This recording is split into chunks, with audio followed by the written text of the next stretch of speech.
오늘 말씀은 어제와 동일하게 믿음에 대한 이야기를 계속 이어가고 있습니다.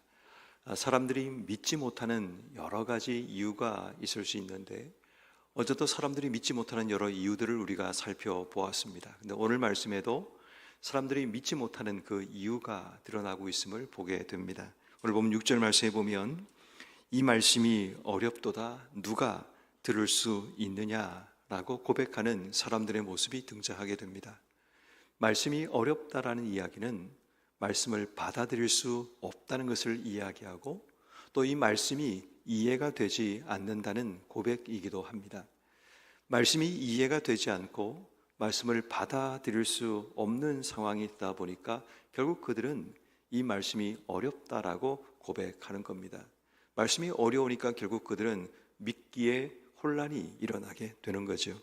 또 그 뒤에 보니까 61절 말씀에 보니까 말씀에 대하여 수근거리는 사람들이 등장하고 또 이 말이 너에게 걸림이 되냐는 주님의 질문이 일어나게 됩니다. 수군대는 사람들을 향해 주님 하시는 질문, 이 말씀이 걸림이 되느냐? 이 말씀을 받아들일 수 없느냐? 이 말씀이 너의 삶이 나가는 길에 장애물이 되느냐? 이 말씀이 너에게 상처가 되느냐? 이 말씀이 순종이 안 되느냐라는 질문입니다. 결국 말씀이 우리에게 걸림이 되면 우리의 삶이 믿음으로 나가지 못하게 됩니다. 결국 믿음이라는 것은 하나님 말씀이 우리에게 순종할 대상이 되어야 되고 이 말씀이 깨달아지고 이해될 때 그 하나님 말씀이 우리의 삶에 믿음으로 나가는 능력을 만들어내게 됩니다. 말씀이 어렵다고 불평하기 시작하고 또 이 말씀이 그들에게 걸림이 되면서 결국 오늘 성경 말씀은 64절 너희 중에 믿지 아니하는 자들이 있느니라 라고 주님께서 확실하게 말씀합니다. 지금 이 모든 일의 문제가 뭔가 하면 믿지 못함이라는 겁니다. 믿지 못하는 건지 믿지 않으려고 하는 건지 그것은 정확하게 모르겠지만 결국 이 사람들이 믿지 못하는 그 이유가 분명히 있음을 보게 됩니다. 다시 말해 그들이 믿지 못하는 진짜 이유가 뭔가 하면 그들이 그곳에 온 이유가 정말 믿으려고 내지는 주님 때문에 온 것이 아니라 자신들의 목적 때문에 그들이 그 자리에 앉아 있기 때문입니다. 믿지 못하는 이유, 말씀이 어려운 이유가 늘 자신의 이익과 자신의 생각과 또 자신의 삶에 도움이 되는지를 따지고 판단하고 내 삶의 목적에 이 말씀이 유익한지 이 말씀이 내 삶에 유익한지를 따져보다 보니까 결국 말씀이 걸림이 되는 겁니다. 말씀의 순수성, 말씀 그 자체를 그들이 받아들이지 못하는 이유가 뭐냐 하면 늘 그 말씀이 자신들의 이익과 자신들의 삶에 도움이 되는가를 따져보기 때문에 결국 말씀의 목적이 주님이 아니라 나 자신이 되다 보니까 결국은 그들이 그 말씀에 걸림이 되고 그 말씀을 이해하지 못하게 되는 일들이 벌어지게 됩니다. 늘 우리는 자기 중심성이 있어서 늘 나를 중심으로 세상을 바라보고 나를 중심으로 누군가의 말을 듣게 되고 또 내 생각에 따라 누군가의 말을 판단하는 그런 삶에 익숙합니다. 그러다 보니까 늘 언제나 우리의 삶에 누군가의 말을 오해하게 되고 곱게 하게 되고 또 정확한 시선으로 바라보지 못하게 되는 그런 일들이 일어나게 됩니다.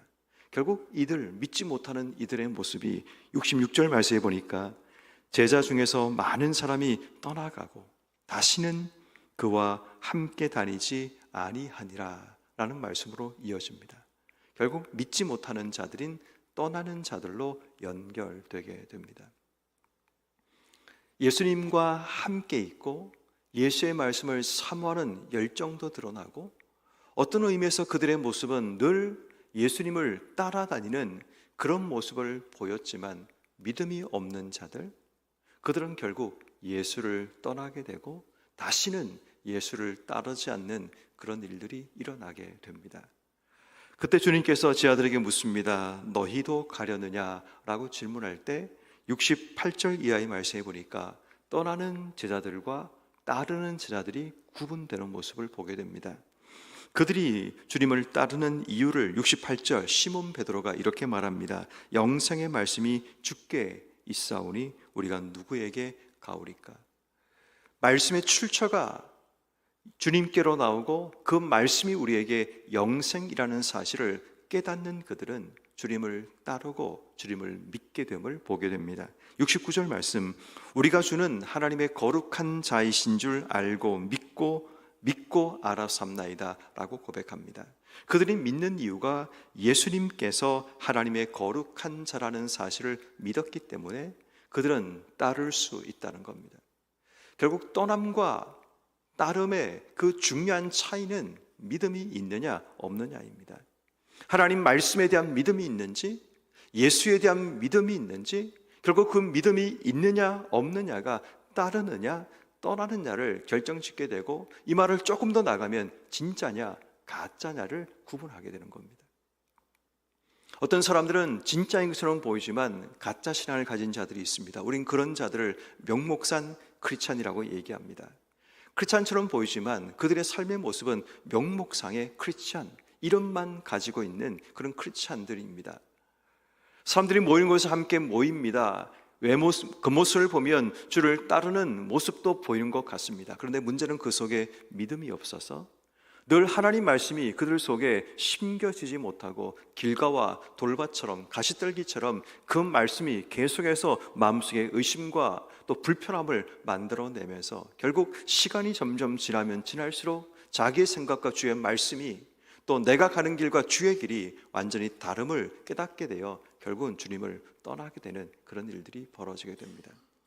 결국 오늘 이 말씀은 우리에게 굉장히 중요한 질문을 던지고 있습니다. 진짜냐 가짜냐, 떠나느냐 따르느냐, 그 중심에 믿음이 있다라는 것을 우리에게 말씀하는 겁니다.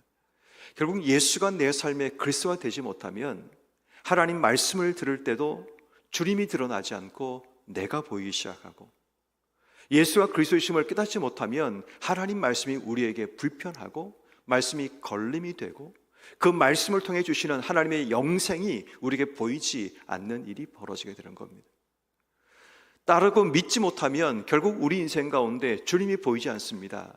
주님이 단지 내가 원하는 이익을 얻고 내가 추구하는 길에 도움이 되는 분 정도로 여기다 보면 결국 주님은 언제든지 내 목적에 따라 내 생각에 따라 버릴 수 있고 떠날 수 있는 분으로 이해가 되는 그런 일이 벌어지게 된 겁니다.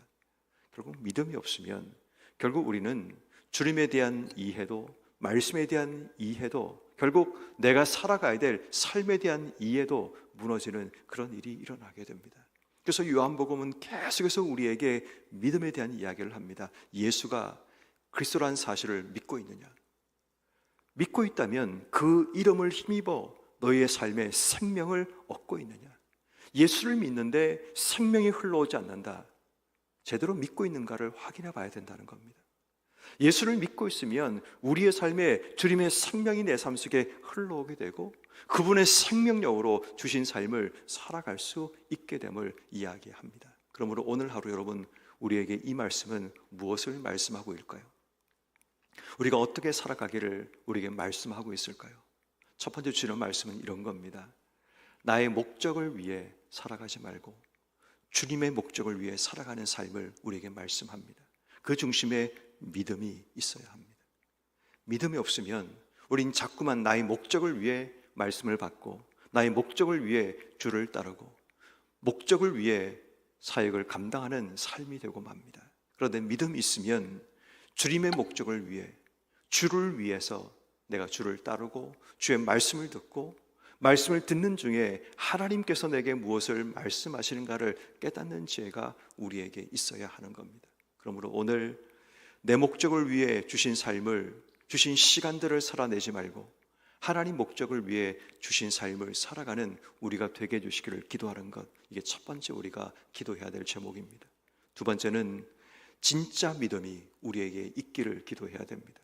가짜 믿음이 있는 것처럼 보일 수 있습니다. 주를 따르고 주의 말씀 앞에 서는 것처럼 보일 수 있지만 진짜 믿음이 없으면 우린 떠나게 됩니다. 결국은 주님께서 원하시는 자리를 떠나게 되고 생명이 있는 자리를 떠나게 되고 주의 뜻을 떠나게 되고 결국 주님을 떠나게 되는 그런 일이 반복됩니다. 그러므로 우리가 기도할 때 진짜 믿음, 주님을 따르는 믿음을 내 속에 주시기를 기도해야 됩니다. 이 제자들이 주님을 따랐던 진짜 목적은 영생의 말씀이 그에게 있기 때문이고, 주님이 누구인가를 제대로 알았기 때문에 그들은 믿을 수 있었고 의심 없이 주를 따라갈 수 있습니다. 오늘 하루 우리의 삶이, 물론 우리의 길은 주님을 따라간다고 얘기하지만 삶의 순간순간 우리는 주님을 따를 수 있고 주를 떠날 수 있습니다. 오늘 우리가 어떤 삶의 자리에 있든지 간에 주님을 떠나지 않고 주를 따르는 자가 되게 해주시기를 기도하고, 주를 따르기 위해 내 속에 진짜 믿음이 생겨나도록, 정말 주님 말씀이라면 100% 내가 순종하고, 주님이 누군가를 내가 제대로 알았기 때문에 주를 위한 일이라면 내 삶에 순종하고 받아들일 수 있는 그런 삶을 주시기를 기도해야 합니다. 그리고 마지막 세 번째, 우리가 오늘 살아가야 될 세 번째는 오늘 성경 말씀인 69절 말씀에 믿고 알아삼나이다 라고 할 때 번역된 이 믿다라는 이 단어가 메시지 성경의 유진 피터스는 이렇게 번역합니다. 주님께 인생을 걸다라는 말로 번역을 합니다. 결국 오늘 하루 우리 인생이 주님이 누구인지를 알았다면, 주의 말씀이 우리에게 주어졌다면 주님께 인생을 걸 수 있는 자가 되기 위해서 기도해야 됩니다. 주를 따른다는 것은 주님께 내 삶을 거는 겁니다. 어설프게 뒤따라가는 것이 아니라 주님께 내 삶을 건 자들은 주님만 바라보고 살아갑니다. 근데 주님께 인생을 걸지 않으면 따라가다가 힘들면 멈추고, 따라가다가 지치면 포기하고, 주님께 인생을 걸지 않으면 다른 길도 기웃거리며 인생의 삶을 살아갑니다. 그러나 정말 주님을 따르는 자는, 정말 믿음을 가진 자는 주님만 바라보고 주님께 내 삶을 걸고 주님께 내 모든 삶을 거는 올인의 삶을 살아가게 됩니다. 예수를 믿는다는 것은 더 이상 우리 인생 가운데 다른 주인이 없음을 고백하는 겁니다. 오직 주님만 바라보고 주님께 내 삶을 건다는 것이 예수를 믿는다는 말의 의미가 됩니다. 왜냐하면 내 인생의 주인이 바뀌었고 주인의 말씀과 명령에 따라 우리의 삶을 살 것을 결단한 자들이 믿는 자들이기 때문입니다. 그러므로 오늘 하루 삶을 살 때 주님께 내 인생을 걸고 그 주님께 내 삶을 맡긴 자가 살아가는 그 삶을 살아가게 해주시기를, 그래서 내 속에 있는 걱정과 염려도 주님께 맡기고 내 삶의 미래도, 내가 꿈꾸는 삶도 주님께 맡기고 주님께 내 삶을 걸고 내 삶의 미래가 주님이고 주님께서 꿈꾸시는 미래가 내가 그 자리에 설 수 있는 우리의 삶이 되도록 기도하는 것, 이것이 오늘 우리가 기도해야 될 기도의 제목입니다. 이 모든 것의 중심은 믿음입니다. 진짜 믿음이 우리 속에 있어야지 주를 따를 수 있고 순종할 수 있고 주님께 내 삶을 걸 수 있기에 오늘 하루 믿음이 내 삶의 중심이 되어 내 모든 삶에 내가 원하는 목적이 아닌 주님 원하시는 목적, 그 믿음이 중심이 되어 주님을 떠나지 않고 주를 따라가는 삶, 그 믿음이 중심이 되어 주님께 내 삶을 걸 수 있는 여러분 한 분 한 분 되기를 주님의 이름으로 축원합니다.